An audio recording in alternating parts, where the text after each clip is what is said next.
नमस्कार भाई सभी को। सभी बच्चे जय माँ सरस्वती का नाम ले भी।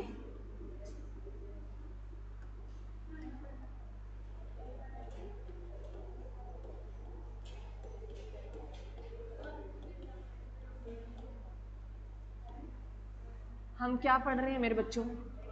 इकोनॉमिक्स। बातें नहीं मेरे बच्चों, इकोनॉमिक्स। इकोनॉमिक्स में हम क्या कर रहे हैं मेरे बच्चों? भारतीय अर्थव्यवस्था।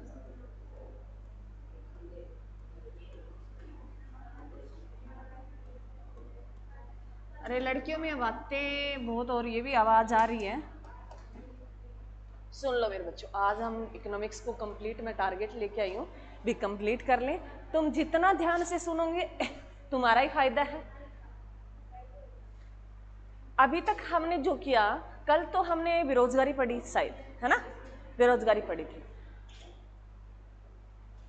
मैं 5 मिनट बीच में तुमसे नहीं पूछूंगी, मैं बता देती हूँ कि क्या क्या कर लिया। मेरे बच्चों देखो सुन लो। अरे ये बीच में आवाज आ रही है भाई।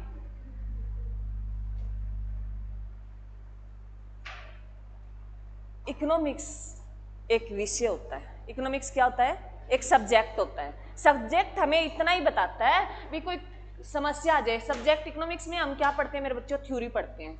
थ्योरी पढ़ते हैं। थ्योरी हमें क्या बताती है भी कोई भी देश में कोई भी, जैसे मान लो कोरोना काल रहा तो उसमें जैसे थ्योरी लिखी भी कैसे देश उभरता है, वो एक सिद्धांत बना दिया गया। तो ऐसी कोई अगर महामारी आती है भी, अगर सिचुएशन देश की अच्छी नहीं हो तो उससे निकलने के क्या क्या उपाय है वो हमें सिद्धांत सिखाता है भी। कैसे हमें टैक्स कम कर देने चाहिए, कैसे लोगों के पास पैसे बांट देने चाहिए, कैसे स्कीमें लेके आनी चाहिए।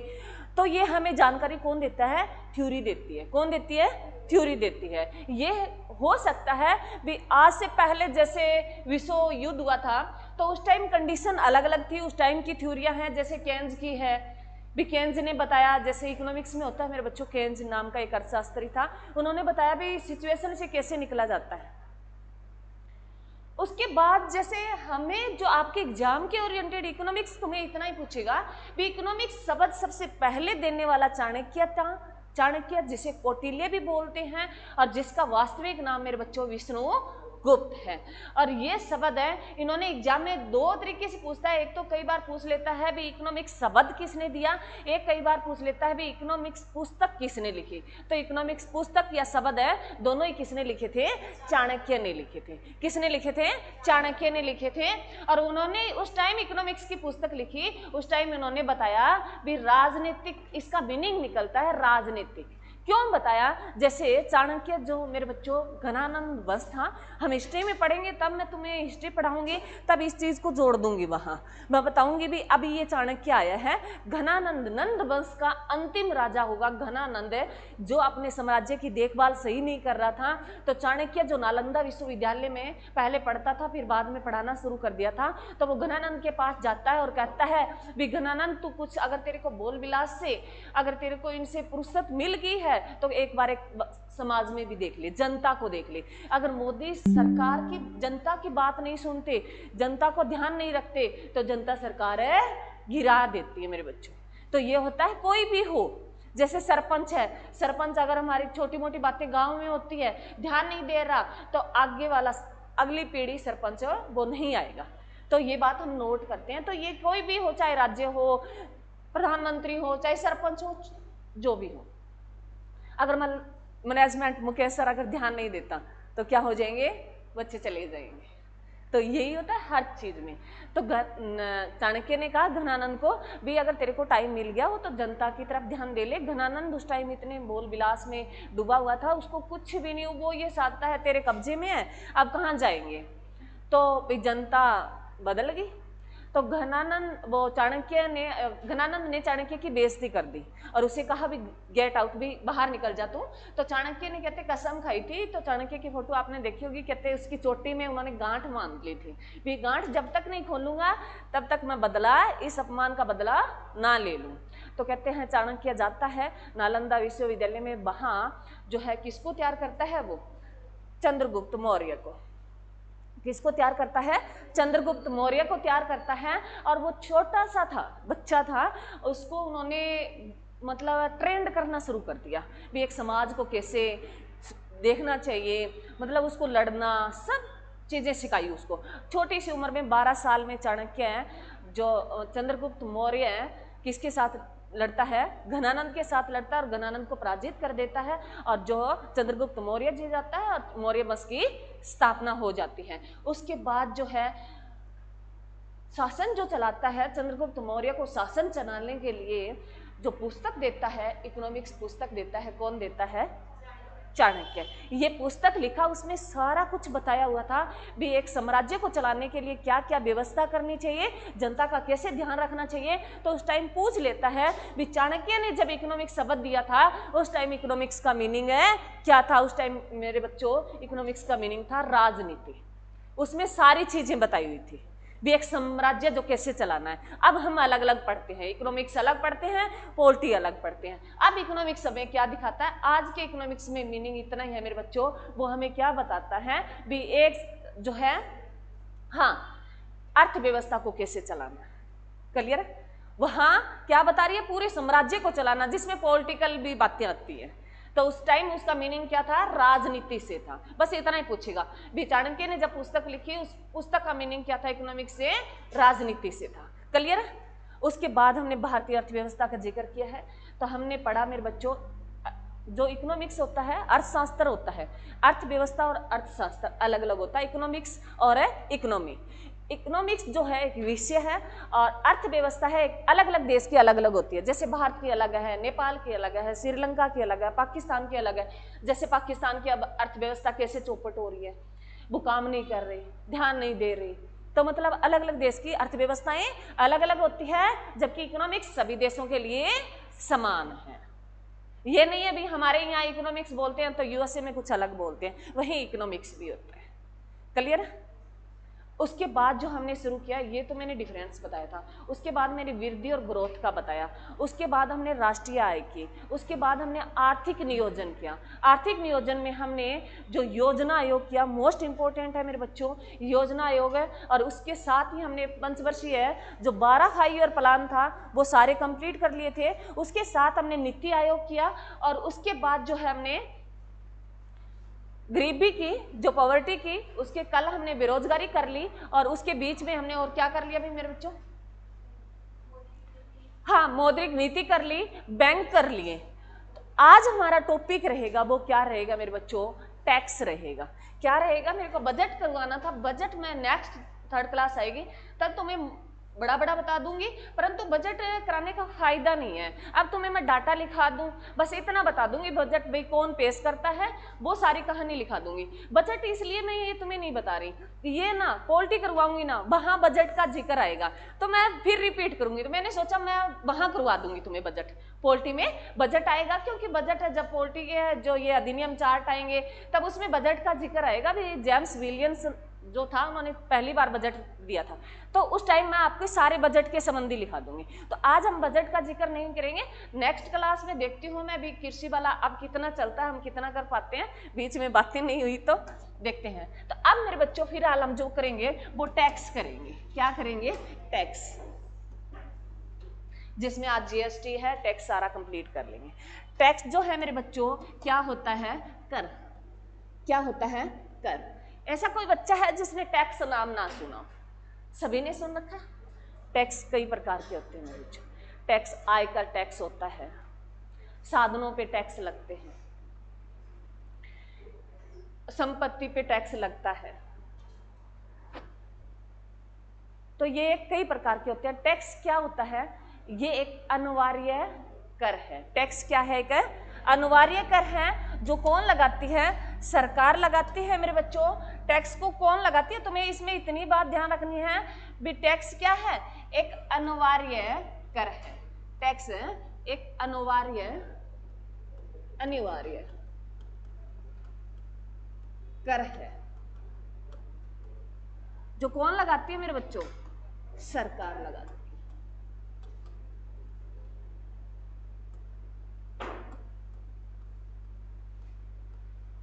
अनिवार्य का मतलब होता है भी लग गया ना हमारे पे किसी प्रकार से, तो हमें बिना किसी लाभ के हमें टैक्स देना ही होगा। ये नहीं है भी जैसे मेरी संपत्ति पे टैक्स लगा दिया गवर्नमेंट सरकार ने, तो मैं ये कह दूं क्या कर लेगी सरकार, मैं टैक्स नहीं देती, तो मैं मना नहीं कर सकती। ये इसीलिए ये लाइन बोली जाती है। तो पूछा जाता है टैक्स कैसा है? टैक्स एक अनिवार्य कर है। कैसा है? अनिवार्य कर है, हम इससे मुकर नहीं सकते। जिस वस्तु में टैक्स लगा है और इसमें लिखा, कोई भी प्रोडक्ट लेके आते हैं तो लिखा होता है टैक्स सहित, हम ना देने के बावजूद भी हमें देना पड़ता, हम कह नहीं सकते भी हम टैक्स नहीं देंगे। तो टैक्स क्या है? अनिवार्य कर है, तुम्हें देना ही होगा। और इसको कौन लगाती है? सरकार लगाती है। क्लियर मेरे बच्चों? अब इसमें एक बात और ध्यान रखना, छोटी सी है। टैक्स जो करदाता होता है, टैक्स कौन भरता है? टैक्स जैसे हम पे लगा, सरकार ने लगाया, तो हम क्या हो गए? करदाता हो गए। टैक्स में करदाता को कोई लाभ नहीं होता, करदाता को कोई लाभ नहीं होता। टैक्स के बदले में करदाता को कुछ भी नहीं मिलता, कोई लाभ नहीं होता, या करदाता को कुछ भी नहीं मिलता। भी लग गया तो हमें देने ही होंगे, मिलता कुछ नहीं है हमें। टैक्स के बदले हमें कोई लाभ नहीं मिलता, कोई भी चीज, कोई या वस्तु नहीं मिलती। जो वस्तु ले रहे हैं, हम खरीद रहे हैं, वो तो मेरे बच्चों पैसे दे के खरीद रहे हैं। तो टैक्स से हमें कोई लाभ नहीं मिलता और कुछ भी नहीं मिलता। तो ये ध्यान रखना, पूछ सकता है भी जो है टैक्स से लाभ मिलता है या हानि होती है? हानि तो होगी, भी पैसे भरेंगे, तो लाभ हमें नहीं मिलता। क्लियर मेरे बच्चों? उसके बाद आता है मेरे बच्चों टैक्स के टाइप, लिख लो, टैक्स के प्रकार।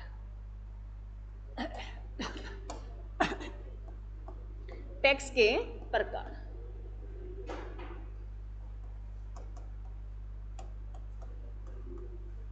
टाइप।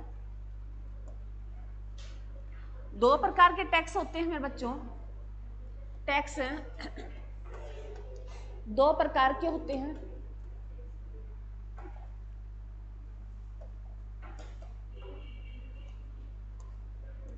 फर्स्ट होता है प्रत्यक्ष कर, सेकंड होता है मेरे बच्चों अप्रत्यक्ष कर।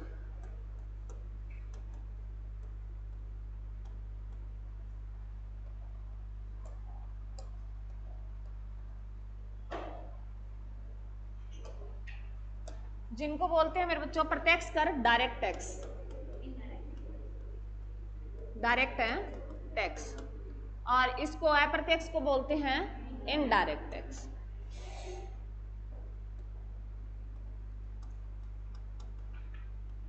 टैक्स अच्छा, डायरेक्ट एक ज्यादा लगा लिए थे।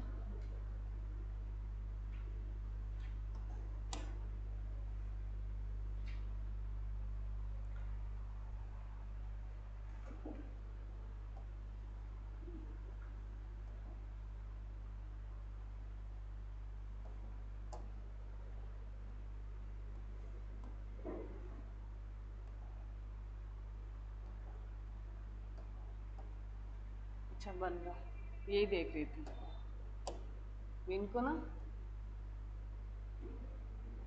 बड़ा नहीं हो रहा। चल क्या हो गया? इसको बड़ा ऐसे नहीं, बीच से क्या होगा? यहाँ ऐसे बड़ा हो रहा है ना, ये अलग अलग आ जाते हैं। चल,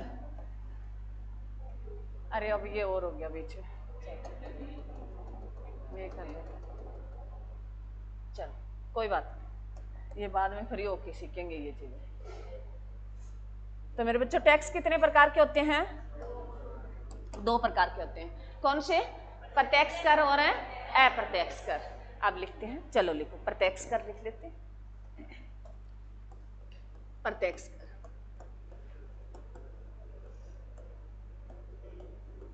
प्रत्यक्ष कर मेरे बच्चों अब सुनो ध्यान से। प्रत्यक्ष कर वह कर होता है जिस व्यक्ति पर लगाया जाता है उसी के द्वारा चुकाया जाता है।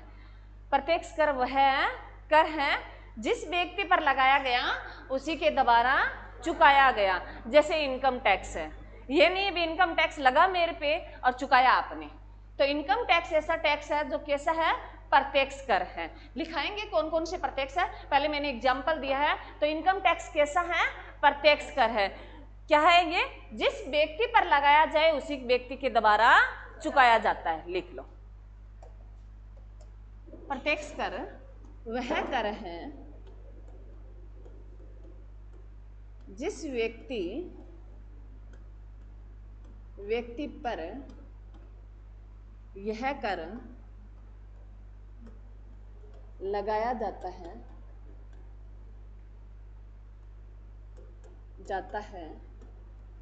उसी के द्वारा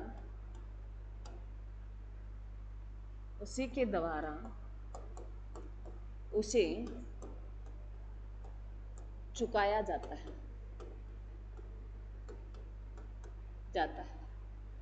जैसे इनकम टैक्स।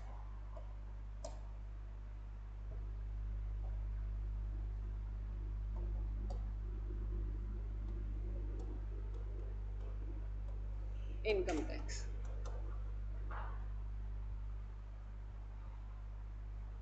जैसे इनकम टैक्स क्या है मेरे बच्चों, इनकम टैक्स आयकर है। क्या है, आयकर है। या हिंदी में लिख देती हूँ, आयकर। जो टैक्स लगाया जाता है ना मेरे बच्चों,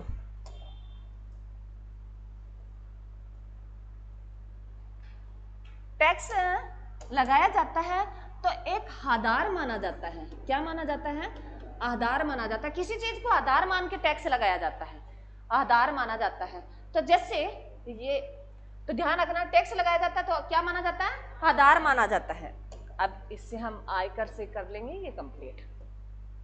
सुन, अब जैसे इनकम टैक्स लगा, आयकर लगा, तो इसमें आधार क्या है मेरे बच्चों, आय। आधार क्या है, आय।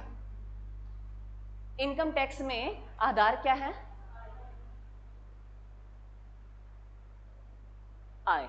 भी आय को आधार मानकर इस पे कर लगाया गया। ठीक है, तो ये ध्यान रखना, कई बार नॉर्मल क्वेश्चन भी आ जाता है भी संपत्ति कर जो है, संपत्ति टैक्स लगा तो वो किसको आधार माना है, संपत्ति को माना है। निगम कर लगा तो किसको आधार माना है, निगम को। जो निगम जो उद्योग होते हैं, कंपनियां होती है, उनको आधार माना। तो ध्यान रखना, क्लियर है। अब आता है मेरे बच्चों, जो इनकम टैक्स जो था ये सबसे पहले कब आया, सबसे पुराना टैक्स पूछे तो कौन सा है मेरे बच्चों, इनकम टैक्स है। तो ये 1860 में आया मेरे बच्चों, फर्स्ट बार, पहली बार इनकम टैक्स लगा था। पहली बार किसने लगाया मेरे बच्चों, लॉर्ड कैनिंग ने। पहली बार ये किसने लगाया, 1860 में पहली बार इनकम टैक्स लगाया गया था भारत में। 1860 में पहली बार क्या लगाया गया, इनकम टैक्स लगाया गया। और किसके द्वारा लगाया गया मेरे बच्चों, सुन लो, एक बार लिख लो, लॉर्ड कैनिंग। जब बताऊंगी आगे की कहानी, ये लॉर्ड कैनिंग था। ये हम वहीं भी पढ़ेंगे, पॉलिटी में भी आएगा, पॉलिटी का कंसेप्ट है ये। क्योंकि लॉर्ड कैनिंग उस टाइम क्या था, 1860 में गवर्नर जनरल था। क्या था मेरे बच्चों, गवर्नर। तो परंतु ये क्या रहा, ये अंतिम गवर्नर जनरल है और फर्स्ट है वाइसराय रहा था। अंतिम है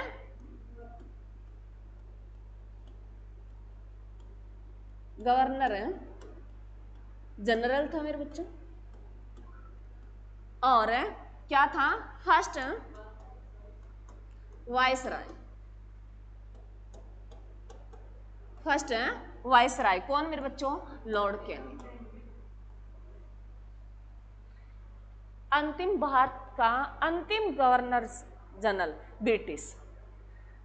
अंतिम गवर्नर जनरल कौन, लॉर्ड कैनिंग। अब तुम्हें फर्स्ट नहीं बताऊंगी क्योंकि यहाँ बताने लगी तो बहुत कुछ लंबा जाना पड़ेगा। तो ये पॉलिटी करेंगे तो उसमें ये जिक्र आएगा। तो अब तुम इतना ही लिख लो, याद है भी अंतिम गवर्नर जनरल था और ये क्या था, फर्स्ट है वाइसराय था। ये कंसेप्ट मैं तुम्हें पॉलिटी में क्लियर करूंगी। क्लियर है? अब ये दो बातें लिखनी है तुम्हें, तो इतना याद रखना है भी टैक्स है, पहली बार इनकम टैक्स लगाया कब गया था? 1860 में लगाया गया था, और उस टाइम जो गवर्नर जनरल कौन था? लॉर्ड कैनिंग था। क्लियर मेरे बच्चों? चलो उसके बाद आती है, अब सारे प्रत्यक्ष कर नहीं लिखेंगे, दोनों इकट्ठे लिखेंगे। अब लिखो अप्रत्यक्ष कर। दूसरा है मेरे बच्चों अप्रत्यक्ष कर। अप्रत्यक्ष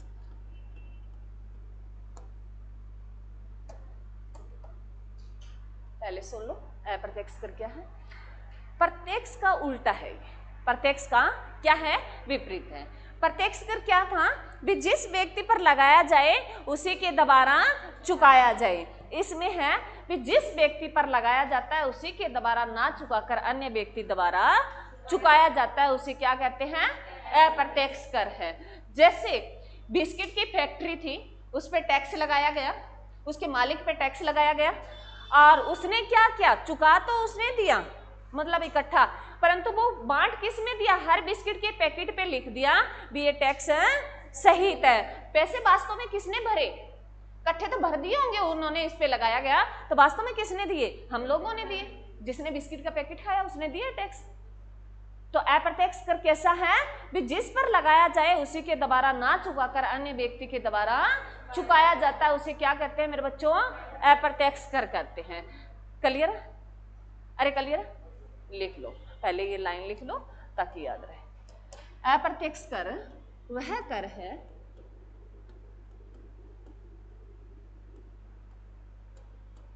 जिस व्यक्ति पर यह कर लगाया जाता है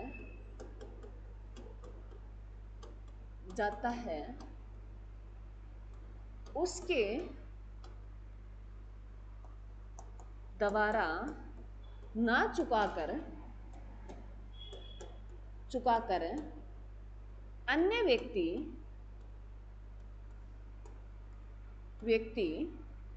दोबारा चुकाया जाता है।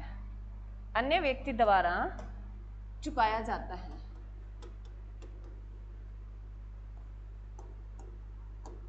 चुकाया जाता है।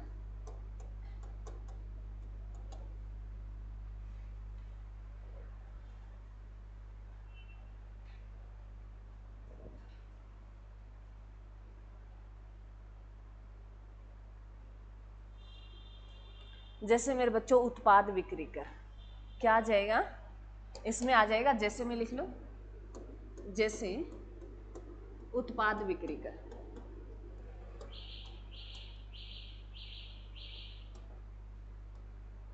उत्पाद बिक्री कर।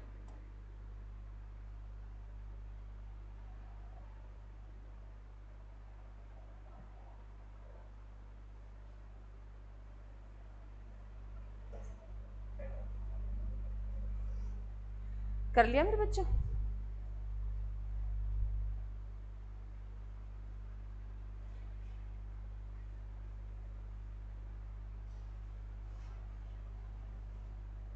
कर लिया भी सभी ने? अब लिखते हैं।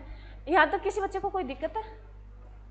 अब लिखेंगे हम प्रत्यक्ष कर केंद्र सरकार के द्वारा, और एक मैं पहले बता देती हूँ मेरे बच्चों, ये टैक्स है ना, कैसे टैक्स है? प्रत्यक्ष कर और अप्रत्यक्ष कर। अप्रत्यक्ष कर ये सेंट्रल सरकार अलग लगाती है और राज्य सरकारें अलग लगाती है। सेंट्रल सरकार वो लगाती है, मैं बता देती हूँ, फिर हम इकट्ठे इनके नाम लिख लेंगे जो दिए हैं। वो कई बार पूछ लेता है भी इनकम टैक्स कौन लगाता है, तो इनकम टैक्स हमेशा ध्यान रखना सेंट्रल सरकार लगाती है। संपत्ति कर सरकार लगाती है। कौन सी? सेंट्रल सरकार। राज्य सरकार भूमि से संबंधित कोई आ जाए वो राज्य सरकार लगाती है। मेन की पॉइंट ध्यान रखना, प्रत्यक्ष कर में भूमि से संबंधित है, लिखाऊंगी ना, लिखना नहीं है तुम्हें। प्रत्यक्ष कर में सेंट्रल सरकार कौन सा लगाती है? इनकम टैक्स, जो पूरे भारत में लागू होता है। इनकम टैक्स है वो सेंट्रल सरकार लगाती है। क्लियर? और जो राज्य सरकार लगाती है, जैसे राज्य अलग अलग हो गए मेरे बच्चों, तो राज्य में भूमि कृषि से संबंधित कोई टैक्स लगता है वो कौन डिसाइड करता है? राज्य सरकार। क्योंकि इस पूरे भारत में एक जैसी कृषि नहीं होती, तो तो अलग अलग राज्यों की अलग अलग होती है, तो वो डिसाइड कौन करता है? राज्य सरकार डिसाइड करती है। क्लियर? अरे क्लियर? अब ध्यान रखना मेरे बच्चों, जो है ये टैक्स जो लगते हैं ये वित्त मंत्री लगाती है। कौन लगाती है? वित्त मंत्री लगाता है। कौन लगाता है? अब तो वर्तमान में वित्त मंत्री है निर्मला सीतारमण है। तो टैक्स कौन लगाता है मेरे बच्चों? इनकी एक कमेटी बैठती है, तो टैक्स जो कर डिसाइड करते हैं भी किस पे कितना लगेगा, तो ये कर कौन लगाता है? वित्त मंत्रालय। कौन लगाता है? वित्त मंत्रालय। और जिसमें डिसाइड कौन करती है? वित्त मंत्री।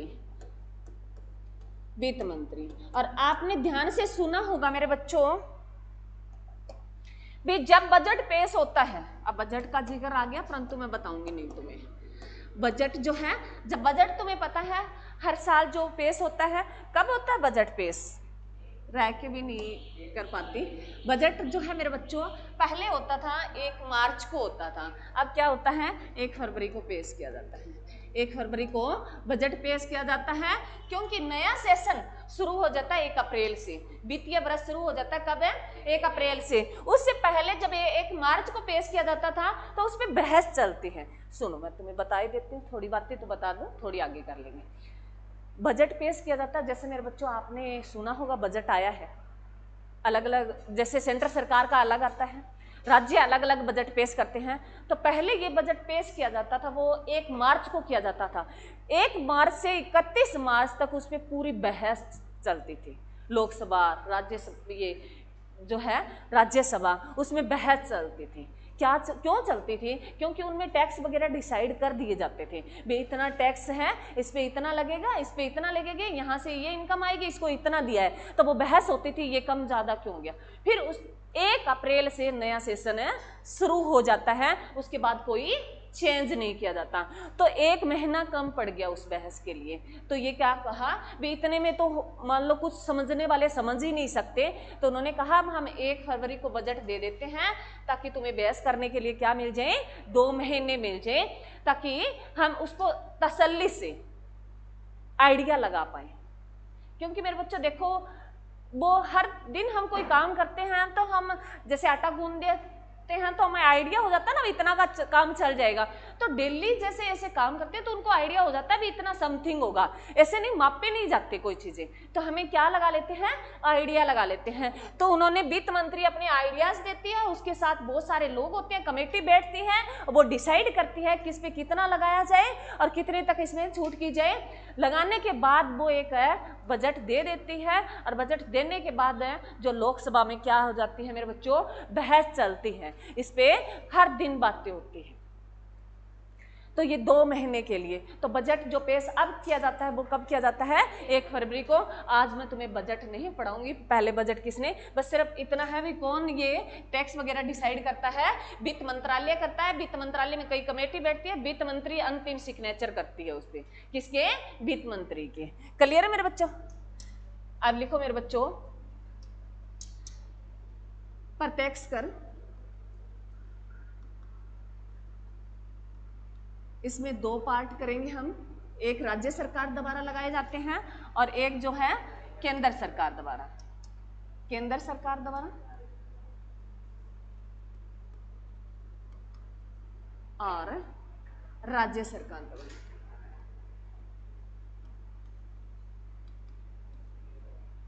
पहले प्रत्यक्ष कर लेते हैं, जल्दी जल्दी लिख। पहले सेंटर सरकार के लिख लो। इसमें आता है फर्स्ट है मेरे बच्चों आयकर, व्यक्तिगत आयकर। ये क्या लिखना है तुम्हें? व्यक्तिगत आयकर।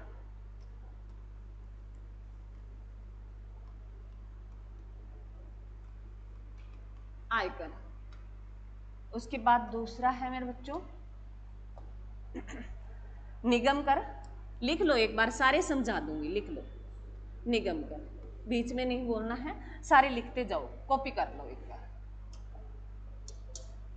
निगम कर। उसके बाद है मेरे बच्चों व्यय कर।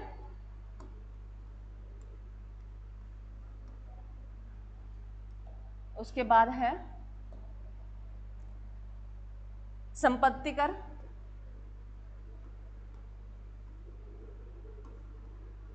उसके बाद है मेरे बच्चों पूंजी लाभ कर,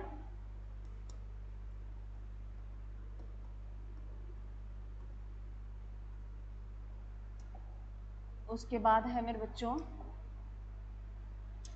लाभांश कर,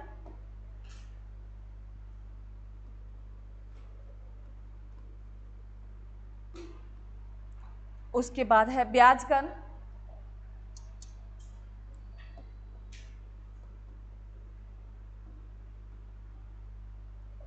उसके बाद है मेरे बच्चों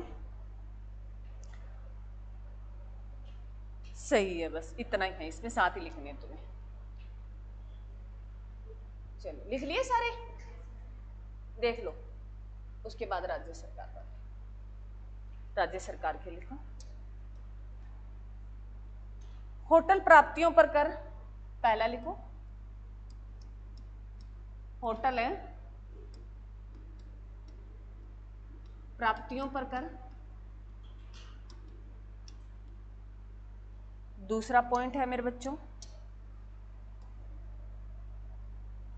भू राजस्व कर।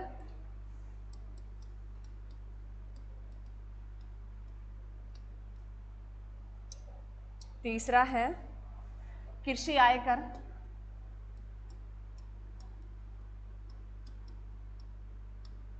आयकर। उसके बाद है मेरे बच्चों व्यवसाय कर।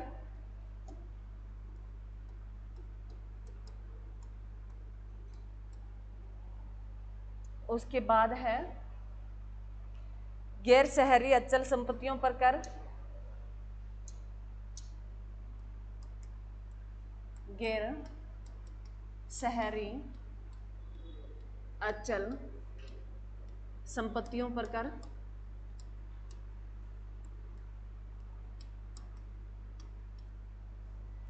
उसके बाद है मेरे बच्चों रोजगारों पर कर।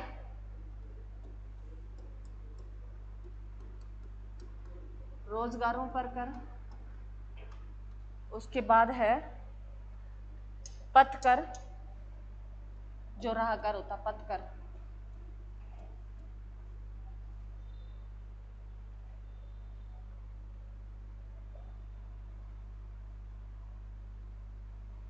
ये लो।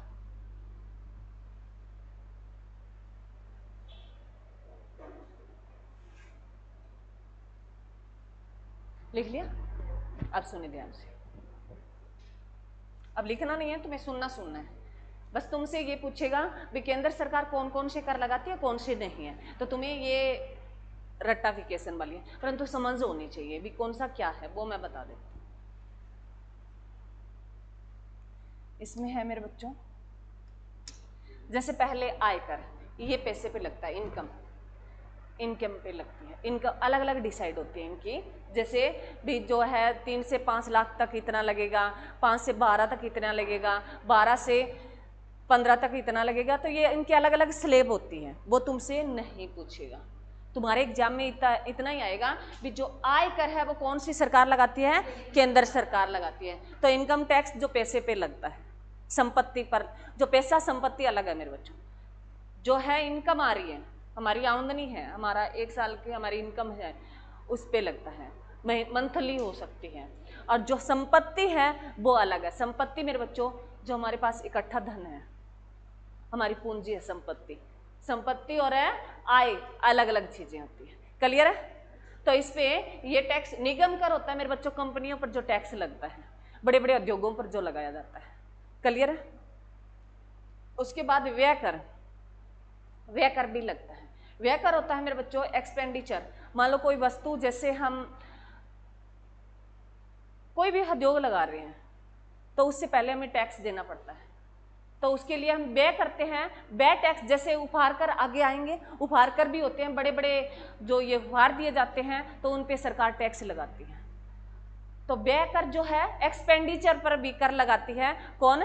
सेंट्रल सरकार। तो व्यय कर कौन लगाती है? सेंट्रल सरकार।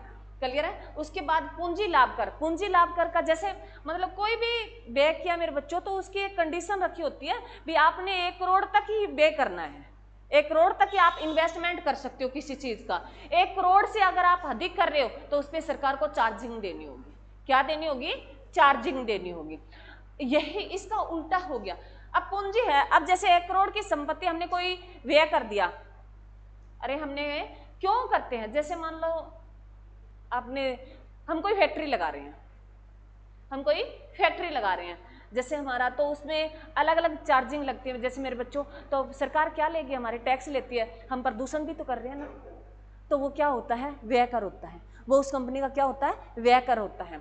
मतलब कोई सामान बनाने के लिए, जैसे नाले में हम गंदा कोई मटेरियल है और हम यहाँ आसपास जैसे नहरें होती हैं, हम बहा के आते हैं, तो उसका सरकार क्या लेती है? चार्जिंग लेती है। वो किस में आता है? व्यय कर आता है। वो कंपनियों का क्या होगा? व्यय कर होगा। और उसमें है पूंजी। अगर वो कंपनी अच्छी इनकम कमाती है, उसकी कंडीशन रखी होती है, जैसे मैंने बताया भी, वायु प्रदूषण में भी इतना कुछ तुम अगर प्रदूषण कर रहे हो तो वो उसके अंडर में रहेगा। अगर उससे ज्यादा करते हो तो तुम्हें क्या होगा? और टैक्स देने होंगे। मतलब कंडीशन रखी होती है। वैसे है, अगर आपने 1 करोड़ आपकी, मतलब सपोज करो भी आपको 100 करोड़ आपके 1 साल में बेनिफिट आ रहा है, पूंजी पर लाभ आ रहा है, जो इन्वेस्टमेंट की है उस पर आपको 100 करोड़ आ रहा है, तो उस पर एक चार्जिंग रखी होगी। 100 करोड़ भी मान लो 10 करोड़, 5 करोड़, 20 करोड़, 3 करोड़, 2 करोड़, तो उन पे एक कंडीशन रखी होती है भी इस पूंजी पर आपने इस तक तो सीमित है, मतलब 2 करोड़ कमा रहे हो, कोई मतलब है 10 करोड़ की कंपनी है और उससे बेनिफिट आ रहा है भी मंथली आपका 2 करोड़ तक तो ठीक है। 2 करोड़ से अगर आपका बेनिफिट ज्यादा आ रहा है तो आपको क्या देना होगा? टैक्स देना होगा। तो वो किसको क्या बोलते हैं? पूंजी लाभ पर कर। पूंजी लाभ पर कर। इधर आता है लाभांश कर, भी लाभ पे लाभ आता हो, लाभ पे लाभ आता हो, ब्याज पे ब्याज लगता हो, ऊपर ब्याज जैसे बोलते हैं ना, तो लाभ पे और टैक्स लगाया जाता है भी। एक कंडीशन के बाद इतना लाभ आ रहा है तो उस लाभ पे भी क्या लगता है? टैक्स लगता है, वो लाभांश कर होता है। ब्याज कर मेरे बच्चों, आप एक कंडीशन के बाद अधिक अगर ब्याज दरें आपके पास, पैसे आपने दे रखे हैं बैंक में, मान लो सपोज करो, बैंक से एग्जाम्पल समझा देती हूँ, बहुत सारा पैसा है बैंक में, ब्याज दर बहुत आ रही है आपके पास, ब्याज है जो आ रहा है बहुत आ रहा है, तो उस पर सरकार क्या लगती है? टैक्स लेती है। उस पर सरकार क्या डिसाइड करती है?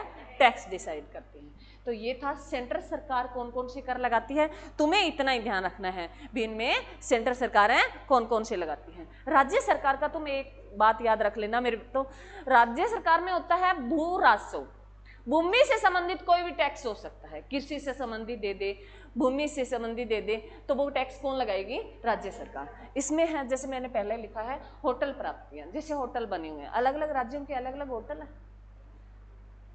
अरे अलग अलग होंगे, तो होटल कर जो लगे होते हैं, होटल जो लगे होते हैं उन पे टैक्स लगाती है सेंट्रल सरकार, नहीं लगाती मेरे बच्चों, वो उस राज्य की राज्य सरकार लगाती है। कौन लगाती है? उस राज्य की राज्य सरकार लगाती है, और वो अपनी मर्जी से लगाती है भी। टैक्स भी जैसे मान लो एक मार्केट के अंदर हो, बिल्कुल है, जैसे आपने देखा होगा ना, मतलब किराया भी अगर हम देखते हैं तो मार्केट के बिल्कुल अंदर होता है तो उसका किराया बहुत, पार्किंग की सुविधा अच्छी खासी हो तो उसका किराया ज़्यादा लेते हैं, और जो एम बिल्कुल उसके आसपास कोई सुविधा कम हो तो उसका किराया कम लेते हैं। तो वैसे भी ये टैक्स भी कम ज़्यादा किए जाते हैं, जहाँ अच्छी फैसिलिटी हो तो वहाँ टैक्स ज़्यादा लगाए जाते हैं उन होटलों पे, और जिनमें ठीक ठाक प्रबंध हो तो उन पे कम लगते हैं। तो ये ध्यान रखना, वो कौन लगाते हैं? होटल कर।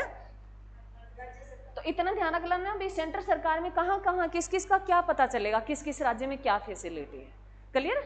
और उसके बाद भू राजस्व कर, भूमि से संबंधित जो टैक्स लगता है वो कौन लगाती है? राज्य सरकार। उसके बाद है मेरे बच्चों कृषि आयकर, मैंने बता ही दिया अभी, कृषि से संबंधित है, एक राज्य सरकार ही अपने राज्य का डाटा लगा सकती है, उसको भी पता है भी कितनी कृषि होती है, कितने किसानों की आमदनी है, तो उसके हिसाब से। उसके बाद है व्यवसाय कर, हम छोटे मोटे व्यवसाय करते हैं तो उन पे सरकार डिसाइड करती है। यहाँ क्या करते हैं मेरे बच्चों? निगम कर हो गया, व्यय कर हो गया, पूंजी से संबंधित है। व्यवसाय जो अलग अलग राज्यों के क्या होंगे? अलग अलग व्यवसाय होते हैं।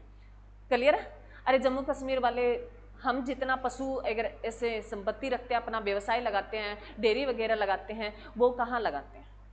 तो उनका अलग होता है, हमारा अलग होता है, अलग अलग राज्यों के अलग अलग होते हैं। तो व्यवसाय कर कौन लगाती है? राज्य सरकार लगाती है। गैर शहरी अंचल, जो गैर शहरी जो भूमि और संपत्ति होती है उस पर भी कौन लगाती है? क्योंकि सेंट्रल सरकार को क्या पता हरियाणा में कौन से शहर में गैर संपत्ति है, शहरी अलग है, तो वो कौन लगाती है? राज्य सरकार लगाती है। उसके बाद है मेरे बच्चों रोजगार पर कर भी कौन लगाती है? राज्य सरकार। और पथ कर जो राही कर होते हैं, जो ये अलग अलग मेले हो गए, ये अप्रत्यक्ष में पढ़ेंगे हम।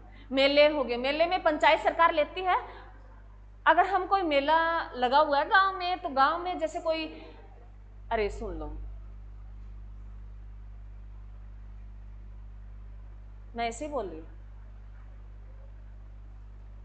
ये डॉलर बाद में समझ में आएंगे जब ये सुनोगे। सुन लो, पथकर जैसे मेरे बच्चों आपने सुना होगा, जैसे मान लो ये हम हमारे नजदीक ढिंगसरा मेला लगता है, तो वहां जो बड़े बड़े झूले लगते हैं, कोई भी मेला हो जहां लगते हैं, तो उनके टैक्स दिए लगाए जाते हैं, उस पर चार्जिंग ली जाती है उससे पहले। तो वो अलग कमेटी डिसाइड करती है, वहां की अलग है कमेटियां डिसाइड करती हैं। तो वो भी टैक्स है कौन है? अलग अलग राज्यों के अलग अलग होते हैं। तो पथ कर अलग अलग राज्यों के अलग अलग ही होते हैं भी। अरे जो राही कर होते हैं वो कौन लगाती है? राज्य सरकार लगाती है। क्लियर है मेरे बच्चों? ये थे प्रत्यक्ष कर, जो तुम्हें पूछ लेता है एग्जाम में, 4 ऑप्शन दे देगा, पूछ लेगा भाई सेंट्रल सरकार के द्वारा प्रत्यक्ष कर कौन से लगाए जाते हैं, इसमें सेंट्रल सरकार के द्वारा कौन सा नहीं लगाया जाता। 3 सेंट्रल सरकार के दे देगा, 1 राज्य सरकार का। लगभग वो भू राजस्व से पूछता है, कृषि और भूमि से संबंधित। क्लियर? अरे क्लियर? अब लिखो अप्रत्यक्ष कर।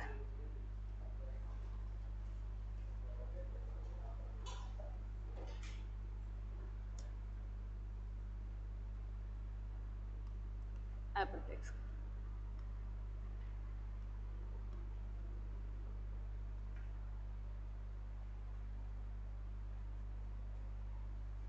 इसके भी 2 पार्ट कर लो मेरे बच्चों।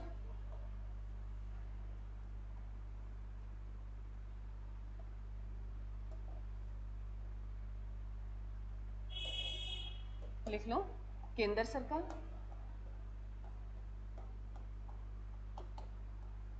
और राज्य सरकार।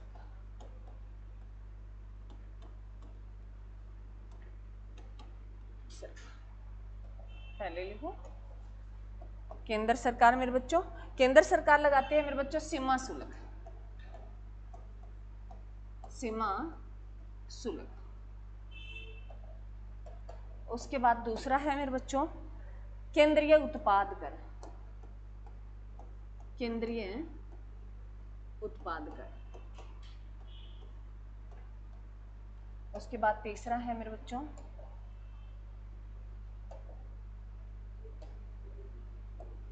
तीसरा है, लिखो केंद्रीय बिक्री कर। केंद्रीय बिक्री कर। उसके बाद है सेवा कर। सेवा कर, सर्विस टैक्स।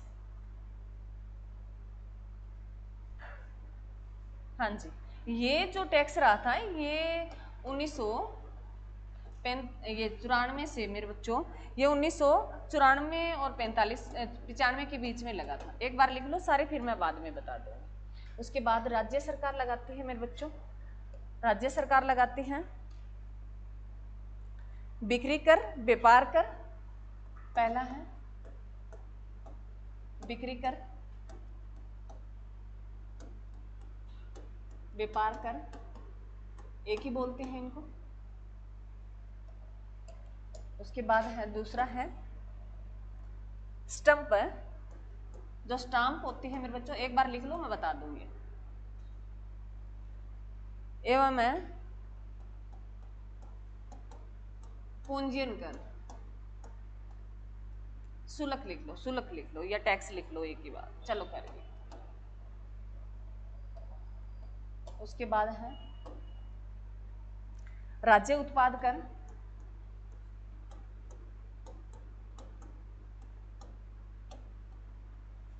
उसके बाद है वाहन पर कर। वाहनों पर कर। उसके बाद है विज्ञापन पर कर।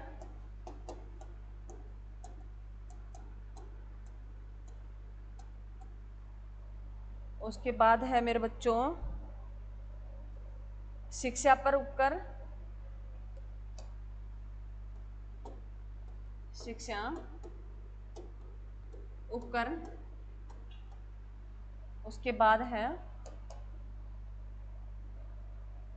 सट्टेबाजी पर कर,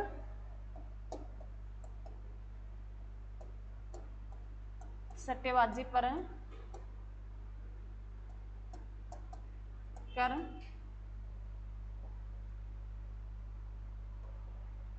उसके बाद है मेरे बच्चों डीजल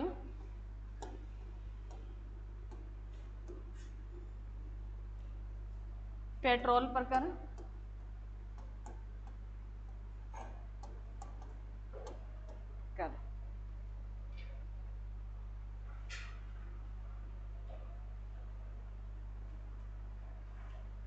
लिखो।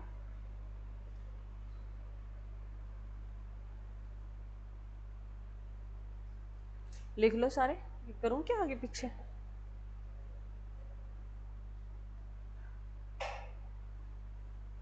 लिख लिया?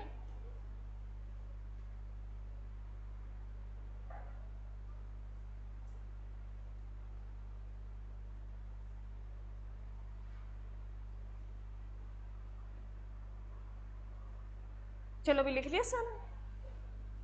सुनो मेरे बच्चों, ये क्या थे? पहले हमने क्या पढ़े? प्रत्यक्ष कर। भी प्रत्यक्ष कर क्या होता है मेरे बच्चों? जिस व्यक्ति पर लगाया जाए उसी के द्वारा चुकाया जाए, वो कौन सा कर है? प्रत्यक्ष कर। जिसमें हमने अलग अलग पढ़ा भी सेंट्रल सरकार कौन से डिसाइड करती है और राज्य सरकार कौन से डिसाइड करती है। क्लियर है? और उसमें अगर तुम लिखना चाहो तो अगर जो बच्चे हैं इंपॉर्टेंट मैं बता देती हूँ भी, ये आते ही आते हैं आपके एग्जाम में, इस पे टिक कर लो। आयकर पूछता है, निगम कर पूछता है, संपत्ति कर आता है मेरे बच्चों, पूंजी लाभ कर आता है, इसमें भू राजस्व, कृषि आयकर पूछ लेता है, व्यवसाय कर पूछ लेता है, पथ कर पूछ लेता है। ये इंपॉर्टेंट है, ये तो तुम्हें याद रखने ही रखने होंगे, ये इनमें से दे देता है। एक बार तो सारे रीड मार लेना, कई बार ऑप्शन देख के हम निकाल देते हैं। तो पढ़नी सारी चीजें होती है, याद प्रॉपर तरीके से कुछ एक चीजें रखनी होती है। क्लियर है? तो ये चीजें जो मैंने ग्रीन कलर से निशान लगाया ये तुम्हें याद रखना ही है, बाकी तुम्हें पढ़ना है। अप्रत्यक्ष कर वह कर है जो मेरे बच्चों लगाया किसी और पे जाता है और चुकाया किसी अन्य व्यक्ति के द्वारा। जैसे उत्पाद कर है, इसमें सारा उत्पाद का ही जिक्र हो रहा है, बिक्री का हो रहा है, सेवाओं का जिक्र हो रहा है। वो हमें अप्रत्यक्ष कर जो होता है मेरे बच्चों लगाया किसी अन्य व्यक्ति पर, किसी व्यक्ति पर लगाया जाता है परंतु चुकाया किसी अन्य व्यक्ति के द्वारा है। तो इसमें जो है केंद्र सरकार कौन कौन से लगाते हैं मेरे बच्चों? सीमा शुल्क। क्या लगाती हैं? सीमा शुल्क। सीमा शुल्क क्या होता है? सीमा क्या होती है? बाउंड्री। क्या होती है? बाउंड्री। सीमा शुल्क भी अगर मतलब जो है महाराष्ट्र से हरियाणा कोई चीज आ रही है तो वो सीमा शुल्क लगा है, वो कौन डिसाइड करती है? सेंट्रल सरकार। कौन करती है? केंद्र सरकार। क्लियर? उसके बाद है दूसरा केंद्रीय उत्पाद कर। केंद्रीय उत्पाद कर जो सेंट्रल सरकार, जैसे सेंट्रल सरकार केंद्रीय उत्पाद कौन से हो गया मेरे बच्चों? बताओ रे, कौन सा होता है केंद्रीय उत्पाद? प्रोडक्ट बताओ कोई केंद्रीय जो सेंट्रल सरकार का हो। बिजली होगी, परिवहन हो गया, ये किसके हैं? सेंट्रल सरकार के। जैसे रेलवे है, ये किसके हैं? सेंट्रल सरकार के। तो जो है केंद्र सरकार जो उत्पाद बनाती है, केंद्र सरकार केंद्रीय उत्पाद कर जो सेंट्रल सरकार जो मतलब ये नहीं है हरियाणा के लिए अलग होंगे, उसमें असम के लिए अलग होगा, महाराष्ट्र के लिए अलग होगा। जो सेंट्रल सरकार लगाती है वो सभी राज्यों के लिए समान होती है। राज्यों के आगे पीछे हो सकते हैं, क्या पता हमारे यहाँ जो है हरियाणा सरकार जो है कोई बिस्किट का पैकेट है उस पर ज्यादा टैक्स लगा रखा हो, वहां कम लगा दे। तो यह जो है कई बार आपने देखा होगा मेरे बच्चों, हम जैसे पहाड़ी एरिया में जाते हैं तो वहां वस्तुएं बहुत कम देखने को मिलती है, तो महंगी होती है ना। क्यों होती है? क्योंकि वहां जो टैक्स ज्यादा देना पड़ता है और वहां वस्तुएं पहुंच नहीं पाती। तो उसके कई रीजन होते हैं, महंगी होने के कई रीजन होते हैं। दूध है, वहां तक पहुंचने में बहुत उनको पैसा लगता है, तो अब उसका वो क्या करते हैं, चाय का कप महंगा देते हैं। तो उसके ये टैक्स ही मारते हैं उनको। ये नहीं है हमारे यहाँ चाय का कप कई जैसे 10 रुपए का मिल जाता है, कई 50 रुपए का ही नहीं मिलता। वैसे होटलों की बात करें तो भाई 500 का भी नहीं मिलता, वो अलग अलग है, वो वहाँ बैठने के भी पैसे लेते हैं ना, तो वो अलग अलग है। तो केंद्रीय उत्पाद कर लगाती है। तुम्हें बस की पॉइंट ही पकड़ना भी, केंद्रीय उत्पाद कर कौन लगाती है? केंद्र सरकार। और केंद्रीय बिक्री कर मेरे बच्चों, जो सामान की बिक्री होती है उस पर भी टैक्स लगता है। केंद्रीय बिक्री कर लगता है, जो सामान बिक्री होता है भी। अगर मान लो जैसे इनका एक कंडीशन होती है, अगर आपने जैसे मैंने आयात टैक्स, जैसे मैं ये टैरिफ मैंने तुम्हें बताया था भी, अगर आयात और निर्यात पे दोनों तरफ टैक्स लगता है। जब बाउंड्री क्रॉस कर रहे हो वो सरकार तो लगा ही रही है उस सामान को भेजने के लिए। महाराष्ट्र में जैसे हरियाणा से महाराष्ट्र कोई सामान जा रहा है तो हरियाणा सरकार तो ले रही है उससे भी, इतना सामान तेरे को देने के लिए इतने में। अगर तो इससे ज्यादा अगर और सामान बेचता है तो और टैक्स पे करना होगा। तो वो कैसा, जो सेंट्रल सरकार डिसाइड करती है भी एक राज्य से दूसरे राज्य में सामान जाता है। ठीक है। उसके बाद सेवा कर, सर्विस जो है मेरे बच्चों, सर्विस का हमें सर्विस देते हैं। सर्विस है कैसी भी हो सकती है, बीमा हो सकती है, स्कूल की हो सकती है और परिवहन की हो सकती है। तो इन सर्विस पे जो टैक्स लगता है, जैसे ये वाहन गाड़ियां होती है, जो टैक्स लगता है वो कैसा है? सर्विस टैक्स है। कैसा है? सर्विस टैक्स है। तो सेवा कर कौन लगाता है? सेंट्रल सरकार। तुम्हें क्या ध्यान रखना है भी, सेवा कर कौन लगाती है? सेंट्रल सरकार लगाती है। अब आता है मेरे बच्चों राज्य सरकार। राज्य सरकार भी बिक्री कर लगाती है, अपने अपने सामान का अलग अलग डिसाइड करती है। जैसे मंडी में सुबह जो सब्जी मंडी लगती है तो उनमें टैक्स लगता है, उसमें भी टैक्स लगता है। तो बिक्री कर अलग अलग राज्यों के अलग अलग होते हैं, बिक्री कर अलग अलग राज्यों के अलग अलग होते होंगे। किसी की सुविधा साधन की कम होती है वहां टैक्स ज्यादा लगता है, जहां ज्यादा होती है वहां कम बन जाते हैं भी, तू नहीं तो कोई और आएगा। तो यहाँ जहाँ फैसिलिटी जितनी कम होती है, वहाँ जितनी पहुँचने में कठिनाई होती है, वहाँ उतना ही पैसा ज़्यादा लगता है। तो बिक्री कर अलग अलग स्टैंप, जैसे मेरे बच्चों अलग अलग जैसी फीस लगती है। हम सिविल हॉस्पिटल में जाते हैं तो 5 रुपये चार्जिंग ली जाती है, तो ये शुल्क होता है। क्या होता है? शुल्क। वो राज्य सरकार डिसाइड करती है। और उसके वाहन कर लगाए जाते हैं। जिनके पास गाड़ियां वगैरह होती है तो भरते हैं ना 1 साल का टैक्स। अरे भरते हैं या नहीं भरते? वो राज्य सरकार डिसाइड करती है। विज्ञापन कर, विज्ञापन तुम्हें पता ही है अभी, विज्ञापन कर जो एड वगैरह देते हैं कोई चीज सामान बेचने के लिए, तो उनके जो टैक्स, उस पर भी टैक्स लगाया जाता है। उस पर भी सरकार टैक्स लेती है। कौन? राज्य सरकार। विज्ञापन पर कौन लेती है? अलग अलग राज्य अलग अलग डिसाइड करता है भी, वो कम ज्यादा हो सकते हैं। क्या पता भाई कोई विज्ञापन यहाँ दे रहे हो, हरियाणा में कम लग रहा हो, महाराष्ट्र में ज्यादा लग रहा हो। वो एरिया भी देखा जाता है, लोग भी देखे जाते हैं, और जो साधन भी देखे जाते हैं भी कितनी स्पीडली से वो पहुंच पाती है। तो ये अलग अलग कौन लगाता है? राज्य सरकार लगाती है। कौन सा कर है? विज्ञापन कर। उसके बाद शिक्षा उपकर लगाती है मेरे बच्चों। उसके बाद है सट्टेबाजी कर, ये मोस्ट इंपॉर्टेंट है, सट्टेबाजी वाला। सट्टा कौन कौन लगाता है?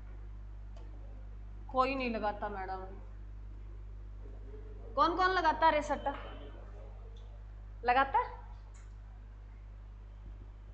दीपक? जानता है सट्टा क्या होता है? जानता था, ऐसी बात नहीं है तुम जानते नहीं हो, जानते तो सभी हो। लड़कियों में सट्टा जानते हो? पैसे लगाए जाते हैं, लगा के देखिए, नंबर आते हैं और कोई बाबा दे जाता है नंबर, है ना। जब खेल चल रहे होते हैं तब सट्टे लगते हैं ना। तो उनकी एक कंडीशन होती है मेरे बच्चों, उस सट्टेबाजी में भी टैक्स लगाया जाता है, उस सट्टे पे टैक्स लगाया जाता है। और टैक्स में ये सट्टा इतनी खतरनाक चीज है मेरे बच्चों, अगर इसकी एक बार लत लग गई ना, इसमें भी वही बात है भाई, जैसे आपके आते हैं खेल आते हैं, लूडो खेलो ऐसे एड आती है ना, तो उसमें कहते हैं भी इतना जीतो। और जो एड देने वाला भी कौन होता है? जो हमारा चाहता है, कोई भी हो, चाहता है हीरोइन हो सकती है हीरो हो सकता है, कोई अच्छा मतलब जिनका रुतबा हो पर्सन, कोई भी हो सकता है। हम ये सोचेंगे अजय देवगन ये कर रहा है तो अजय देवगन हमें, जैसे विमल पान खाओ, है ना, गुटखा खाओ, ये विज्ञापन देता है, तो हम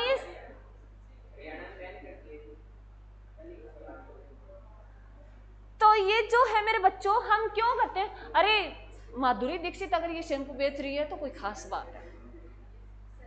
माधुरी दीक्षित झूठ नहीं बोल सकती, वो हमारी चाहती है, हमें विश्वास करते हैं, कुछ नहीं होता मेरे बच्चों। बाल अगर उनके बढ़ रहे होते ना तो उनको ऐड करने की जरूरत भी नहीं होती, उनके चूहे जैसे बाल नहीं होते जैसे चूहों ने कतर रखे।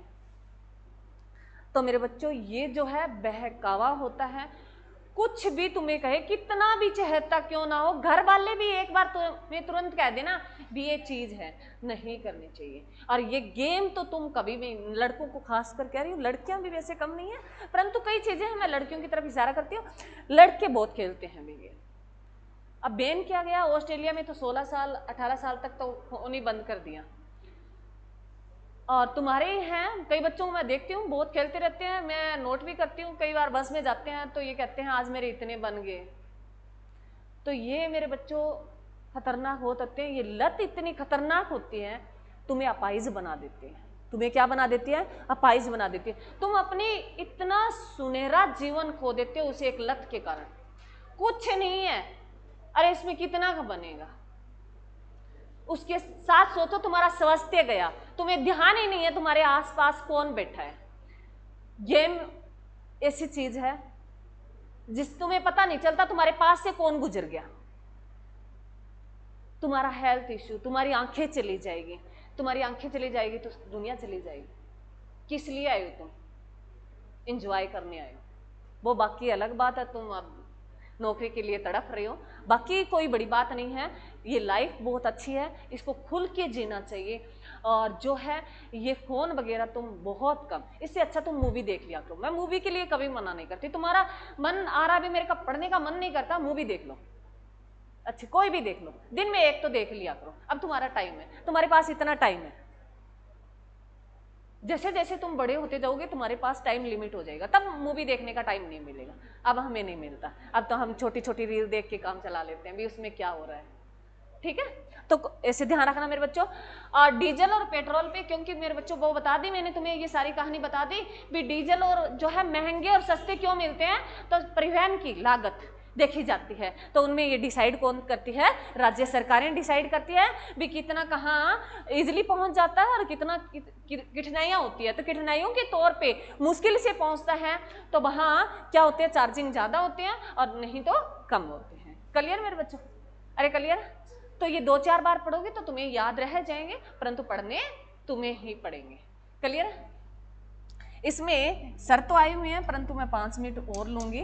हम एक जीएसटी का टॉपिक है वो और कंप्लीट कर लेते हैं मेरे बच्चों, मोस्ट इंपॉर्टेंट है और जो हाल ही में चर्चाओं में चल रहा है। लिख लो जल्दी जल्दी,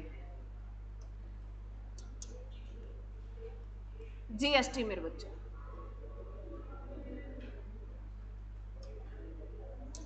जीएसटी जो हाल ही में चर्चाओं में चल रहा है मेरे बच्चों। जीएसटी जो क्या है, पहले तो इसकी फुल फॉर्म लिख लो, गुड्स एंड सर्विस टैक्स मेरे बच्चों, गुड्स एंड सर्विस टैक्स। ये कैसा टैक्स है मेरे बच्चों, अप्रत्यक्ष कर। कैसा टैक्स है ये ध्यान रखना, मोस्ट इंपॉर्टेंट है। कैसा है ये, अप्रत्यक्ष कर,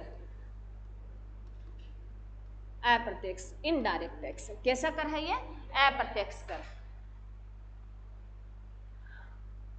ये जीएसटी सबसे पहले जो अपनाने वाला देश, जीएसटी को सबसे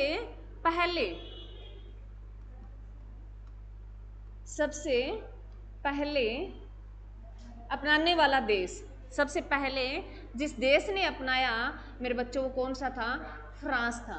कौन सा था, फ्रांस था। और कब अपनाया मेरे बच्चों, 1954 में अपनाया। कब अपनाया, 1954 1954 में अपनाया। और फ्रांस की राजधानी बता दो मेरे बच्चों क्या है? फ्रांस की राजधानी क्या है? पेरिस। फ्रांस की राजधानी क्या है? पेरिस है।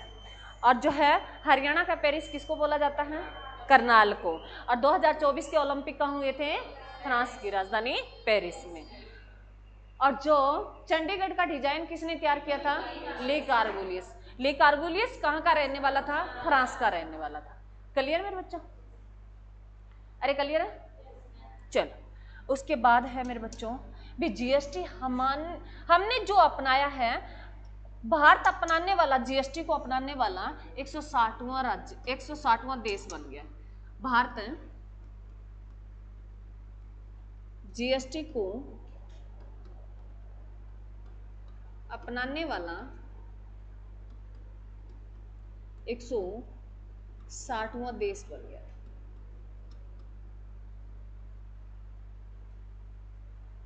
भारत जीएसटी को अपनाने वाला 160वां देश बन गया था।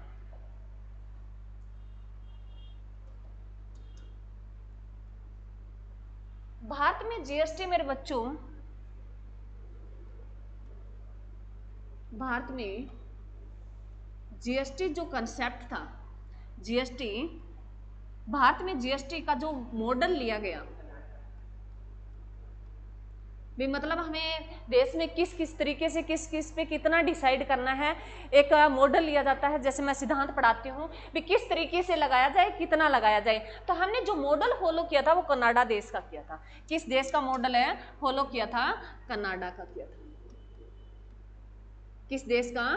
कनाडा देश का हमने मॉडल है फॉलो किया था। भी हमारा भारत में जीएसटी जो आधारित है वो किस पे है मेरे बच्चों? किस मॉडल पर आधारित है? कौन सा मॉडल है? कनाडा देश का मॉडल। क्लियर है मेरे बच्चों? कनाडा की राजधानी बता दो मेरे बच्चों। कनाडा की राजधानी बता दो। ओटावा। कनाडा की राजधानी क्या है? ओटावा है। कनाडा की राजधानी क्या है? ओटावा। क्लियर?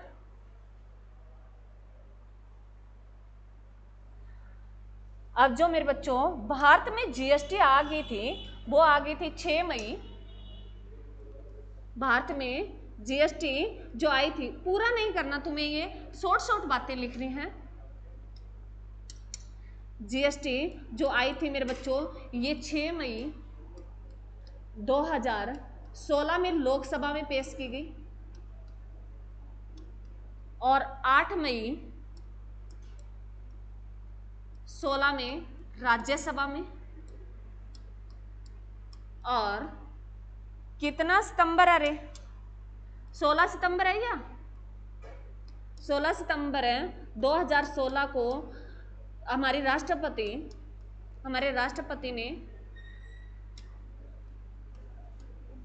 ने सितंबर सीधा लिख लेना, तुम्हें ये याद वाली चीज नहीं है मेरे बच्चों। ये रटाफिकेशन है। सितंबर 2016 में जो है राष्ट्रपति ने क्या मोहर लगा दी थी, अपने हस्ताक्षर कर दिए थे। राष्ट्रपति ने सिग्नेचर किए थे, वो कब किए थे? सितंबर है प्रॉपर। अगर ध्यान आगे पीछे हो ना 16 से तो कोई बड़ी बात नहीं है, मेरे को ध्यान लग रहा है 16। अच्छा 8 सितंबर है क्या? चलो लिख लो, कोई बात नहीं, बड़ी बात। 16 सितंबर 2016 को राष्ट्रपति ने क्या कर दिए थे? हस्ताक्षर कर दिए थे। किस पे मेरे बच्चों? जीएसटी। और जो है भारत में जो जीएसटी लागू हो गई थी मेरे बच्चों, भारत में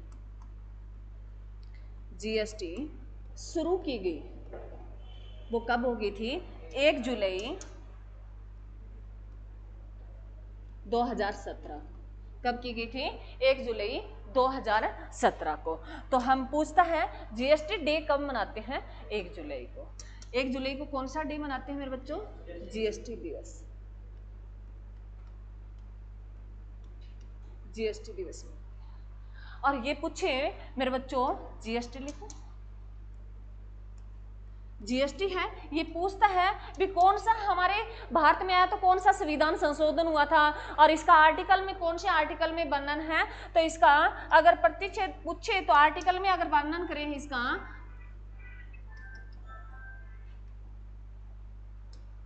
आर्टिकल में अगर बात करें मेरे बच्चों तो ये 279 है ए था, 279 है ए था। और संविधान संशोधन पूछे तो कौन सा संविधान संशोधन मेरे बच्चों? 101वां संविधान संशोधन मेरे बच्चों।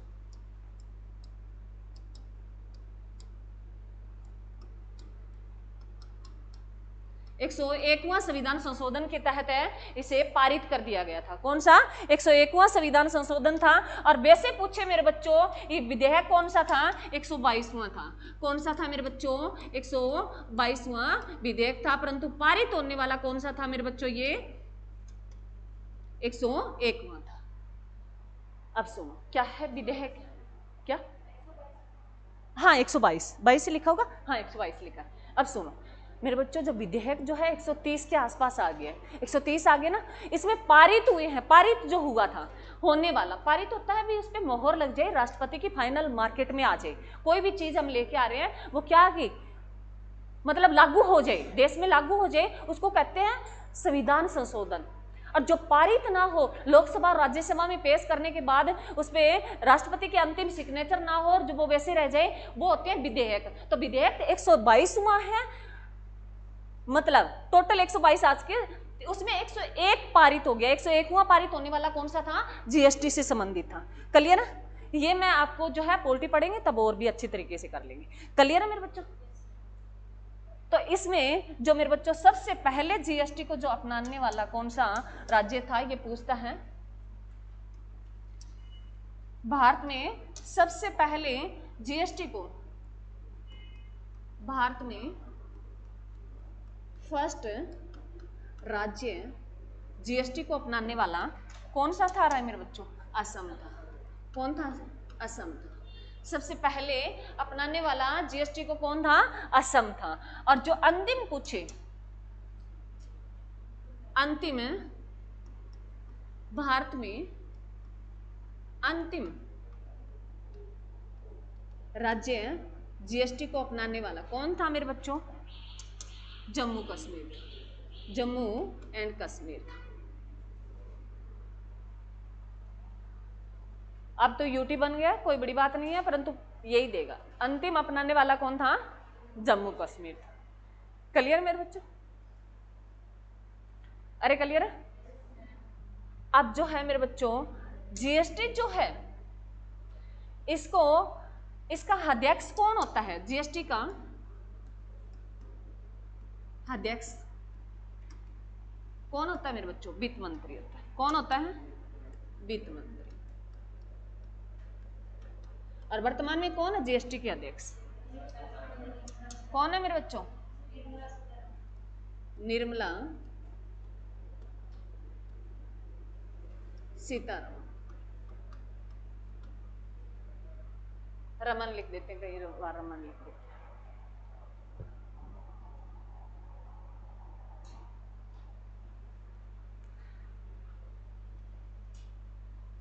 क्लियर मेरे बच्चों? इतना इसमें दोबारा रिपीट करने वाली तो जरूरत ही नहीं है। अब देखो मेरे बच्चों जीएसटी जो है ये कई प्रकार की होती है। जीएसटी ये कई प्रकार की होती हैं। जैसे इसमें सी जीएसटी होती है, लिख लो एक बार बताऊंगी। एस जीएसटी होती है,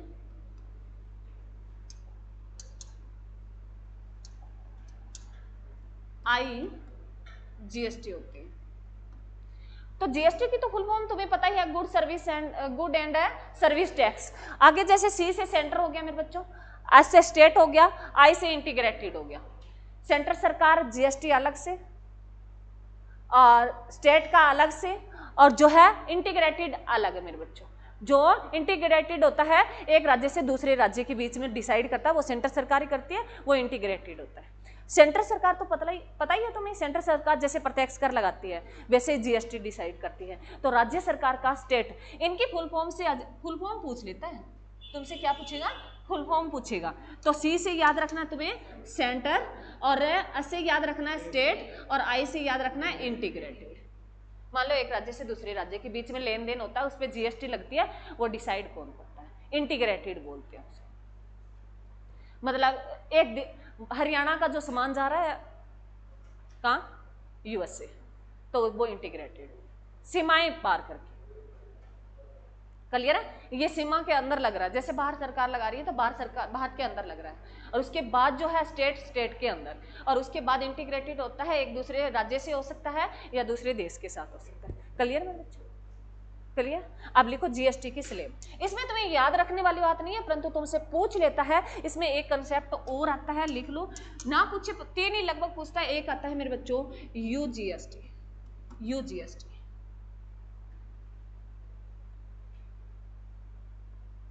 यूजीएसटी। क्लियर? अरे क्लियर? उसके बाद है मेरे बच्चों ये जीएसटी की स्लेब, और लिख लो, सर ने आवाज लगाती है। जीएसटी की जो स्लेब आई है मेरे बच्चों, अब जीएसटी की जो स्लेब आई है कितनी है? स्लेब जो आई है मेरे बच्चों जीएसटी की 5 स्लेब थी। कितनी थी स्लेब? थी 5 स्लेब थी। जो कौन सी थी? पहले 5 लिख लेते हैं। इसमें कौन सी थी? 0%, 5%, 12%, 18%, 28%। परंतु अब क्या कर दिया गया मेरे बच्चों, अब वर्तमान में अब 22 जो है 22 सितंबर से 2025 से कितनी स्लेब शुरू हो जाएगी? 4 स्लेब, 4 कर दी गई। 4 कौन कौन सी कर दी ये बताऊंगी कि इस पे क्या है, इसका मुद्दा चल रहा है, तुम इतना लिख लो। 4 स्लेब जो की गई है मेरे बच्चों, उसमें की गई है 0%। 0% में वो सारी चीजें आती है, खाद्य पदार्थ जो होते हैं सारे आएंगे। उसके बाद जो है हमारी जो शिक्षा से संबंधित डिक्शनरी थी वो सारे आएंगे, और उसके साथ है मेरे बच्चों 5%, और उसके साथ है 18%, और उसके साथ है 40%। इसके बाद में बातें करेंगे, तुम इतना लिख लो। अब ये 4 स्लेब बना दी गई है, पहले कितनी थी? 5 स्लेब थी। तो ध्यान रखना भी 4 कौन सी कम कर दी गई? सेम मेरे बच्चों 0 0 रही है, और इसमें ना थोड़ा सा चेंज किया गया है, थोड़ा जितना खाद्य पदार्थ है उसमें 0 कर दिया गया, और जितना कॉस्टली सामान है उसमें 40%, जैसे गुटखा हो गया, जितना मतलब वस्तुएं नशीली पदार्थ है ना, वो सारे किसमें कर दिए गए? 40%। क्योंकि मैंने बताया भी सरकार ऐसे नहीं रोक सकती, वो क्या करेगी? टैक्स वगैरह बढ़ा के उनको कम कर देती है। तो ध्यान रखना 0 से 0 रह गया, 5 5 रह गया, किसको खत्म कर दिया? 12 को खत्म कर दिया, 18 जो सेम रहेगी, 28 को खत्म करके क्या कर दिया? 40 कर दिया। क्लियर? अरे क्लियर? थैंक यू मेरे बच्चों।